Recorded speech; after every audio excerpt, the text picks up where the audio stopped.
Ticket কেটেও অনেক মানুষ সিটে বসে যেতে পারছে না। 4টা টিকিট কাটলে একটা সিট দেয়, এরকম ভোগান্তি।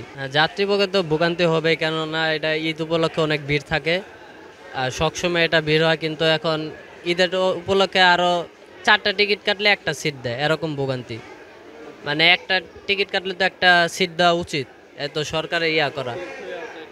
কিন্তু সিট নিয়েও আমরা মাঝে মাঝে অনেক ভিড়ের জন্য উঠতে পারি না।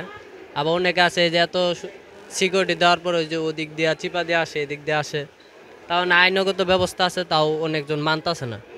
মানলে ভালো হয় রেল স্টেশন কর্তৃপক্ষের জন্য। গাড়ির সময় মতো স্টেশনে আসে না। শিডিউল ছিল আপনার 2:45 চট্টলা এক্সপ্রেস, এখন বাজে আপনার 4টা প্রায় কাছাকাছি, এখনও গাড়ি আসার কোনো ইয়া নাই। একটু আগে গেলাম বলতেছে যে আরও লেট হবে, তাহলে এটা টাইম দেওয়ার মানে কি? এই যে অযথা যাত্রীরা অযথা ভোগান্তি ভোগাইতেছে স্টেশন আইনে।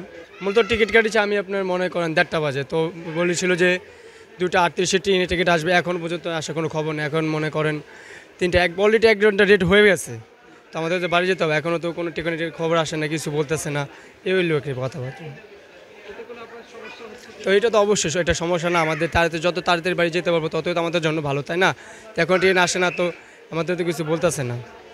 শিডিউল বিপর্যয়ের কোনো ঘটনা এখন অবধি আসলে ওইরকম ঘটেনি, কিন্তু আমি যাচ্ছি ঢাকার থেকে ময়মনসিংহে, যেটা দেখতে পারলাম যে মানুষ টিকিট কেটেও প্রচুর পরিমাণ ভিড় হচ্ছে, কারণ তারা মানে যতটা টিকিট বিক্রি সেল হয়েছে, অনলাইনে টিকিট কেটেছে তার থেকে বেশি তারা স্ট্যান্ডিং টিকিট সেল করছে, যে কারণে টিকিট কেটেও অনেক মানুষ সিটে বসে যেতে পারছে না, যে কারণে মানুষের ভোগান্তি এখনও পর্যন্ত যে খুব শান্তিতে বাড়ি যেতে পারছে, ব্যাপারটা এরকম না।